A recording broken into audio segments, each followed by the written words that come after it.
Hello student, आज class में हम लोग समझेंगे एक्सरसाइज 13.1 का क्वेश्चन नंबर 21 से 20 तक कंप्लीट कर चुके हैं। तो 21 में क्या करना, रोले के साथ से साबित करें वक्र गिवन है y बराबर x माइनस 2 और x माइनस में 3। फिर करा पर बिंदु बिंदु दिया हुआ यहाँ पे बिंदुओं, इसको मान लो a 2 0 और b बराबर गिवन है 3 और 0 a के बीच एक बिंदु है जहां पर स्पर्श रेखा x अक्ष के समांतर है। फिर यह बिंदु ज्ञात कीजिए। यह मतलब कर रहा है a और b के बीच एक बिंदु ज्ञात कीजिए और a और b के बीच बिंदु ज्ञात कीजिए। इस बिंदु के तो हम लोग को रोलेस थ्योरम से ज्ञात करनी है। तो यह दो बिंदु के बीच कहता है, तो हम लोग यहाँ पे इस बिंदु a के एक्स कोऑर्डिनेट को हम लोग मान लेते हैं a और यहाँ पे बिंदु b के x कोऑर्डिनेट को मान लेते हैं b बराबर क्या 3।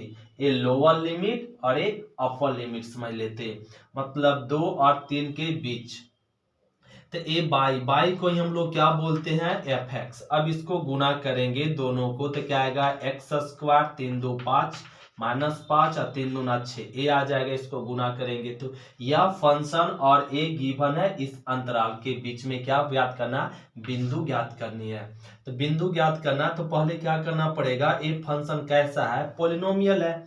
तो ए पॉलिनोमियल फंक्शन है, तो यह fx संतत फलन है किस पे, और ये संतत फलन है 2 3 पर। फिर अवकलनीय चेक करेंगे fx अवकलनीय फलन है 2 और 3 पर। क्यों? क्योंकि एक पॉलिनोमियल फंक्शन हमें सभी बिंदु पर संतत भी होता है और अवकलनीय। इसके बाद हम लोग को लोअर लिमिट चेक करनी पड़ेगी। क्या लोअर लिमिट, इसका वैल्यू रखो 2 का स्क्वायर 5 इंटू 2 और प्लस में 6। तो क्या आएगा 2 दूनी 4 5 दूना 10 प्लस में 6, तो 6 4 10 माइनस 10 क्या आ गया 0।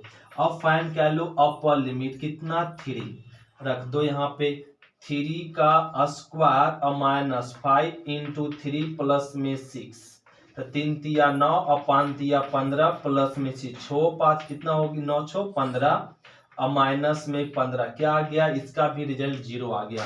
मतलब लोअर लिमिट अपर लिमिट क्या है ना, सेम है। f2 बराबर क्या आ गया f3, lower limit upper limit same आया। अब हम लोग फंक्शन का डिफरेंशिएट करते f डैश c। तो यह फंक्शन का डिफरेंस, इसका डिफरेंशिएट fx का डिफरेंस f डैश x हो जाएगा और x स्क्वायर का डिफरेंशिएट 2x माइनस 5 कांस्टेंट रह गया। x का डिफरेंशिएट 1 और 6 कांस्टेंट है, तो 6 का डिफरेंशिएट क्या हो जाएगा 0। तो ए f डैश x के जगह पे c पुट कर लो, तो 2c माइनस 5 ये तो 0 हो गया। तो f डैश सी ए आ गया। अब रोलेस थ्योरम क्या कहता है कि f डैश सी बराबर क्या होता है 0। जब रोलेस के प्रमेय से हम लोग को कहेगा फाइंड करने के लिए, तो f डैश सी बराबर क्या होता है 0। f डैश सी का वैल्यू फाइंड कर लिए 2c माइनस 5 बराबर में 0, तो 2c बराबर क्या हो जाएगा 5। यहाँ लिख लेते हैं, तो c बराबर क्या लिख सकते हैं 5/2। c का वैल्यू क्या फाइंड हो गया 5/2। और अब हमें बिंदु ए सी फाइंड कर लिए। अब हमें फाइंड करनी है बिंदु ए और बी के बीच। तो बिंदु हम लोग ये मान लेंगे बिंदु ए और बी के बीच बिंदु होता है सी और एफ सी होता है। तो सी तो फाइंड हो गया। अब यहाँ पे रख देंगे क्या ना बिंदु ए और बी के बीच, तो बिंदु सी का वैल्यू कितना 5/2 और एफ सी का वैल्यू 5/2 और ये कह लिए, तो ए हो जाएगा 5/2 और f52। तो f52 अब यहाँ पे इसका वैल्यू f52 फाइंड कर लेंगे इसमें रखकर।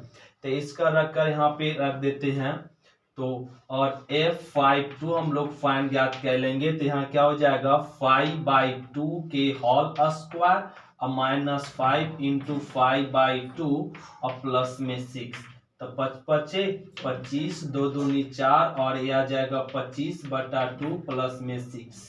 और इसको सॉल्व कर दे तो एलसीएम 4 और ए मिल जाएगा 25, 25 दूना 50 और 6 चौका 24, ये आ जाएगा एलसीएम।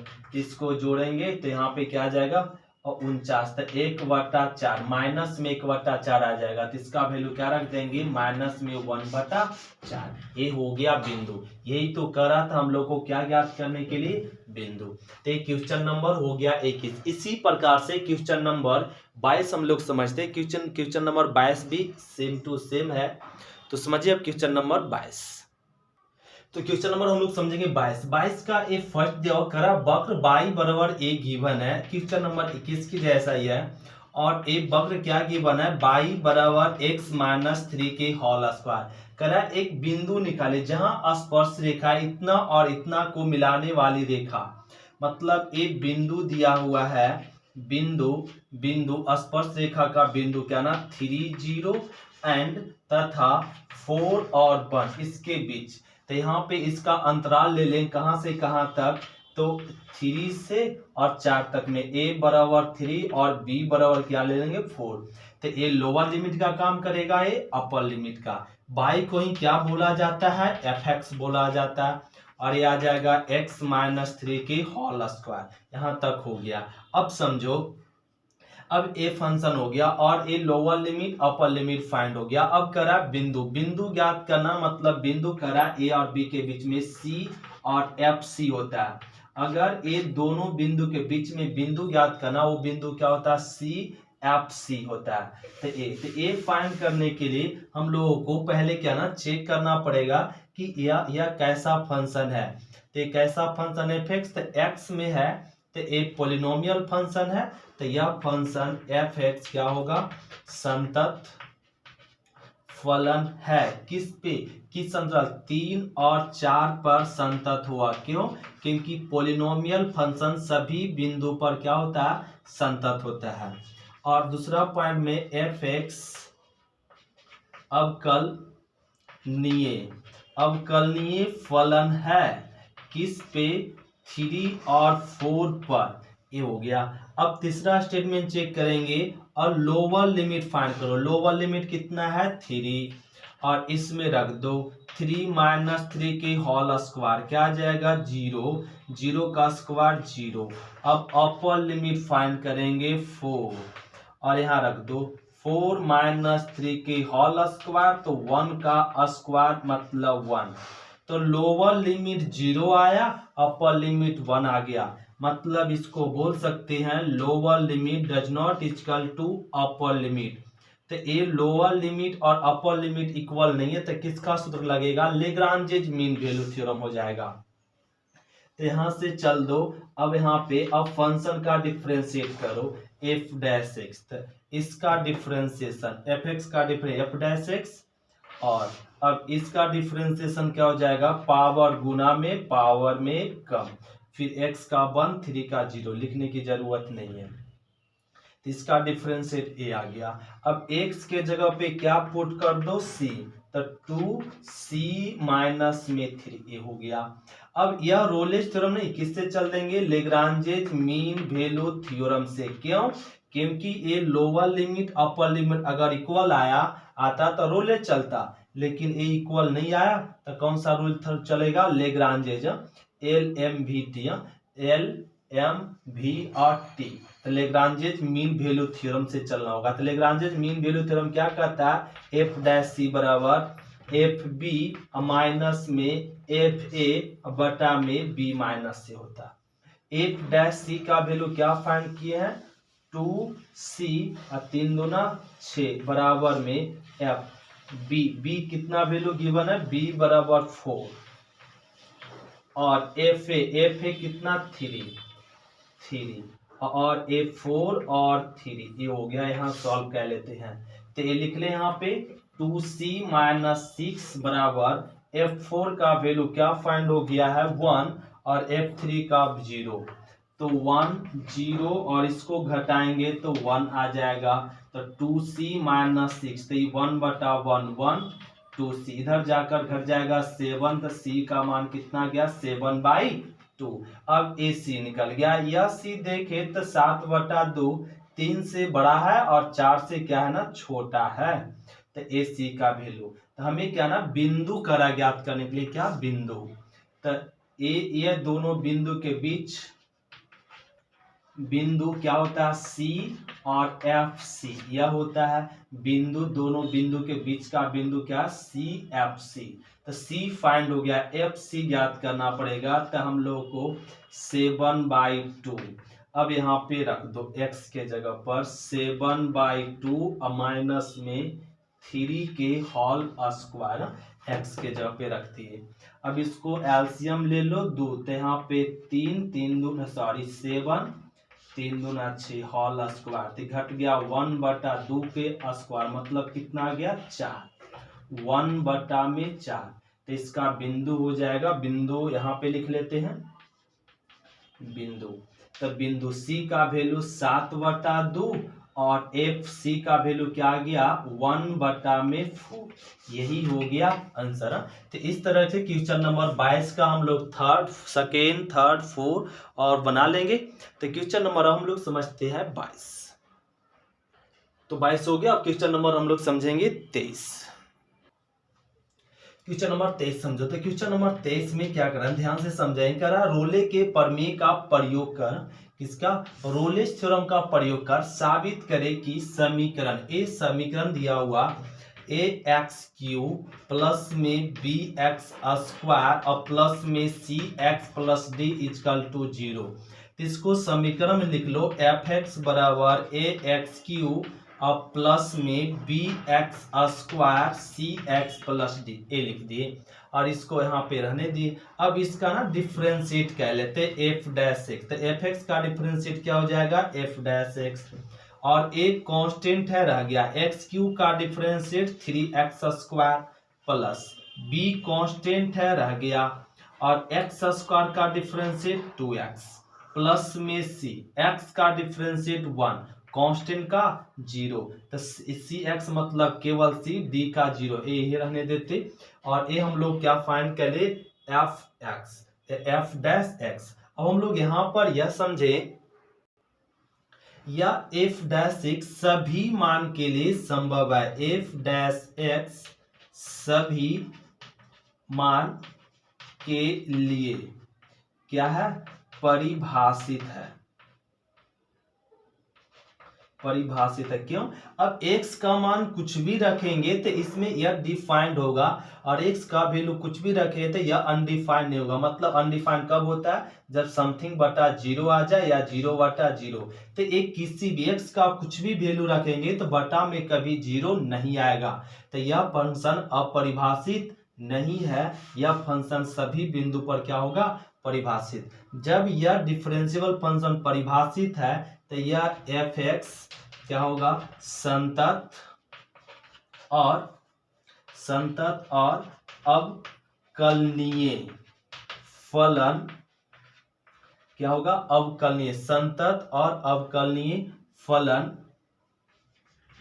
होगा सभी बिंदु पर। यहां तक हम लोग समझ गए। अब क्वेश्चन क्या करा सो समझो, साबित करने की ए कह दिया और ए लिख दिए और इसको समीकरण में डिफरेंशिएट कर दिए, और डिफरेंशिएट करने के बाद क्या ना कि एफ डैश एक्स सभी मान के लिए परिभाषित है, तो संतत भी होगा और अवकलनीय भी होगा। और फिर करा कि किन्हीं दो भिन्न वास्तविक मूल के लिए, कितना मूल के लिए दो वास्तविक मूल के बीच, मतलब दो वास्तविक मूल यहाँ पे हम लोगों को मानना पड़ेगा। तो यहाँ पे मान लेंगे माना दो भिन्न वास्तविक मूल,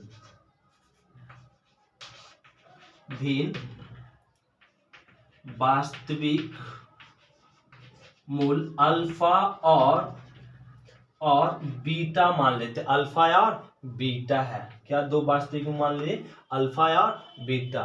कर समीकरण इतना का कम से कम एक वास्तविक मूल है, मतलब दो वास्तविक भिन्न मूल के बीच एक तीसरा वास्तविक मूल है, ये साबित कीजिए। सो करा तो इसको एक है ना वास्तविक मूल है, तथा इसको कर दीजिए तथा अल्फा लेस देन क्या हो जाएगा बीटा। अल्फा को लोअर लिमिट, बीटा को अपर लिमिट समझेंगे। और एक किस नियम से, तो रोलेज के नियम से क्या हो जाएगा, एफ ए मतलब एफ लोअर लिमिट और अपर लिमिट का वैल्यू क्या होनी चाहिए 0। क्यों, क्योंकि रोलेज का रूल है कि लोअर लिमिट का वैल्यू और अपर लिमिट का वैल्यू क्या होता है इक्वल। तो एफ अल्फा इक्वल टू क्या कह लेंगे, एफ बीटा इक्वल टू 0। तो ए बराबर है, तो अतः एफ एक्स अंतराल अल्फा बीटा में, एफ एक्स अंतराल किसमें, अल्फा बीटा में, अल्फा बीटा मतलब ये जो फंक्शन है इस अंतराल, जो अंतराल हम लोग माने क्या ना वास्तविक मूल अल्फा और बीटा, इस अंतराल में रोलेज थ्योरम के सभी शर्तों को क्या करता है, संतुष्ट करता है। इसलिए कम से कम मतलब इस अंतराल के बीच में कम से कम एक ऐसा क्या ना एक वैल्यू होगा गामा मिलेगा जहां अल्फा से क्या ना बड़ा होगा और एक गामा बीटा से क्या होगा छोटा होगा, जहां इसको लिख सकते हैं और एफ डैश सी ताकि F dash gamma equal to 0 होगा क्या ना एफ डैश सी। क्यों, क्योंकि आपका रोलेज थ्योरम में F dash C equal to क्या होता है 0, तो सी ए और बी के बीच में होता था, यहाँ अल्फा और बीटा के बीच में क्या ले चुके हैं गामा, तो एफ डैश गामा बराबर क्या 0। और तब यहाँ पे हम लोग एफ डैश गामा बराबर क्या ले लिए 0, तो इसलिए इसको बोल सकते हैं यहाँ पे क्या ना एक डिफरेंशियल फंक्शन एफ डैश, तो एफ डैश गामा बराबर क्या हो जाएगा 3a। तो यहाँ पर x के जगह पे क्या पुट कर सकते हैं गामा, तो 3a गामा स्क्वायर और प्लस में 2b गामा प्लस में c इक्वल टू 0। और ए हम लोग ए गामा या समीकरण को क्या करता है संतुष्ट करता है क्या ना, संतुष्ट कर गया। और ए जब गामा बराबर इसमें रख दे तो ए वैल्यू में समीकरण में क्या कर जाता है संतुष्ट कर जाता है।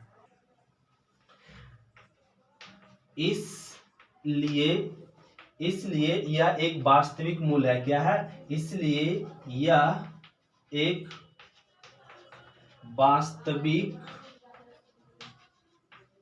मूल्य है। यही तो हम लोग को ज्ञात करना था क्या ना ए 0 एक कम से कम एक वास्तविक मूल्य है, कह देंगे एक वास्तविक मूल्य है। अब ए 3 और ए गामा को ना वापस लौटा दो x में, तो x square plus 2bx plus में c इक्वल टू 0। ये गामा ना देकर किस में लिख दिया x में, तो गामा के जगह वापस क्या लिख देंगे x, गामा के जगह वापस x, ये हो गया प्रूफ। यही तो क्वेश्चन नंबर हम लोग को 23 में करा था प्रूफ करने के लिए। तो क्वेश्चन नंबर हम लोग समझेंगे 24 करा मध्यमान प्रमेय का प्रयोग कर दिखाई। तो ये मध्यमान प्रमेय का प्रयोग कर एलएचएस बराबर क्या दिखाना आर, मतलब ए साबित करना। तो ये साबित करने के लिए यहाँ पे हम लोग कंडीशन ले लो, मान लो इस सॉल्यूशन में कि जब अल्फा और बीटा बराबर नहीं हो, तब जब अल्फा और बीटा बराबर नहीं हो तो अल्फा लेस देन क्या हो जाएगा beta, alpha less than beta,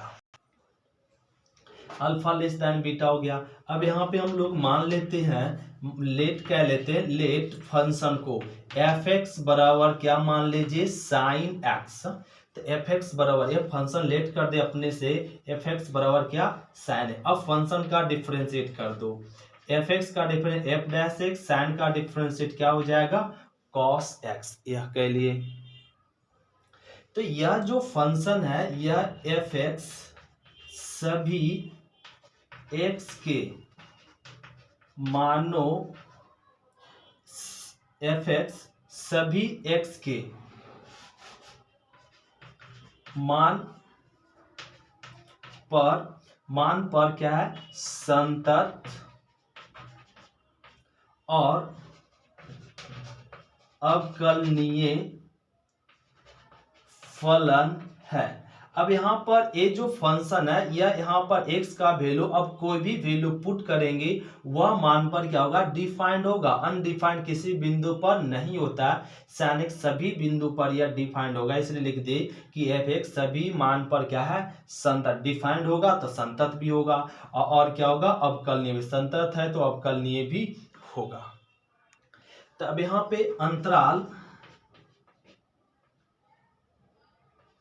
अंतराल अल्फा और बीटा, अंतराल क्या ले लिए, जो अल्फा बीटा लिए थे, अंतराल अल्फा और बीटा के बीच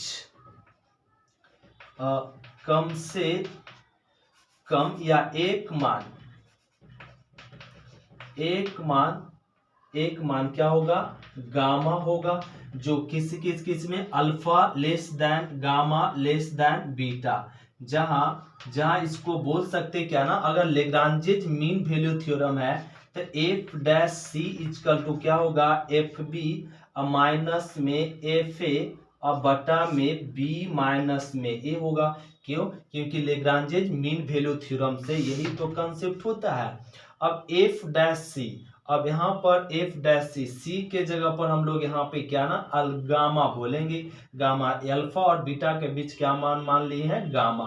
तो एफ गामा बराबर हो जाएगा F B minus F A बटा बी माइनस सी, या सी लिख सकते हैं हम लोग, एफ डैश सी। तो सी के जगह पर हम लोग क्या मान चुके हैं, गामा। और एफ बी, तो बी के जगह पे क्या मान चुके हैं, बीटा। और ए के जगह पे क्या माने हैं, अल्फा। बटा में क्या हो जाएगा, बीटा माइनस में अल्फा, बीटा माइनस में अल्फा, ए हो गया।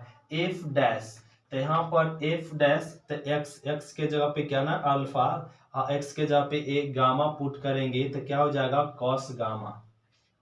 तो ए हो जाएगा कॉस गामा बराबर में एफ बी, तो यहाँ पे x के जगह b पुट करेंगे तो क्या हो जाएगा, साइन में b माइनस, और x के जगह पे क्या ना, अल्फा, तो क्या मिल जाएगा, साइन अल्फा, और इसका वैल्यू हो जाएगा बीटा माइनस में अल्फा, हो गया। अब इसको रहने दो, कॉस गामा, यहाँ से माइनस कॉमन ले लो, तो माइनस कॉमन लेंगे तो क्या आ जाएगा, साइन अल्फा और साइन बीटा। नीचे से भी माइनस कॉमन ले तो अल्फा माइनस बीटा, तो माइनस माइनस कट गया। अब कटने के बाद दोनों तरफ मॉड लगा दो, क्या लगाने पर, मॉड लगा दो, तो कॉस गामा बराबर मॉड साइन अल्फा और साइन बीटा बटा में अल्फा माइनस में बीटा, ए मॉड लगा दी। अब हम लोग सभी जानते हैं कि साइन का वैल्यू, अब आरएचएस को एलएचएस, एलएचएस को आरएचएस लिख देते हैं, तो साइन अल्फा माइनस में साइन बीटा बटा में अल्फा माइनस बीटा। और ई मॉड को दोनों में डिवाइड कर ले, इसमें भी अलग अलग डिवाइड कर लेते, और बराबर में क्या हो गया, मॉड कॉस में अल्फा। और हम लोग ये सभी जानते हैं कि cos, mod cos alpha, mod cos theta का वैल्यू क्या होता है, प्लस वन से क्या ना, 0 से बड़ा या बराबर और 1 से छोटा या बराबर, ये वैल्यू होता है किसका, कॉस का। तो यहाँ पे कॉस अल्फा का वैल्यू क्या हो सकता है, 1 से छोटा या 1 के बराबर हो सकता है। तो कॉस अल्फा का वैल्यू 1 से छोटा या 1 के बराबर हो सकता है। तो यहाँ लिख लेंगे mod sine alpha sign beta और बटा में मॉड अल्फा माइनस में बीटा। तो इतना बराबर ही इतना होता है, तो इतना और इतना होता है, तो इसको लिख देते हैं लेस देन इक्वल टू क्या, 1, लेस देन इक्वल टू 1। अब इसको क्रॉस मल्टीप्लीकेशन कर दो तो ये हो जाएगा साइन अल्फा माइनस में साइन बीटा मॉड में एक गुना हो गया, लेस देन इक्वल टू एक गुना हो जाएगा, तो क्या लिख देंगे, मॉड अल्फा माइनस में बीटा, अल्फा माइनस में बीटा, ये हो गया। और यही तो हम लोग को प्रूफ करना था, तो क्वेश्चन नंबर हो गया 24। तो थैंक यू स्टूडेंट, शुक्रिया। फिर मिलते हैं अगले एक्सरसाइज में, एक्सरसाइज 14.1 में। थैंक यू स्टूडेंट, शुक्रिया।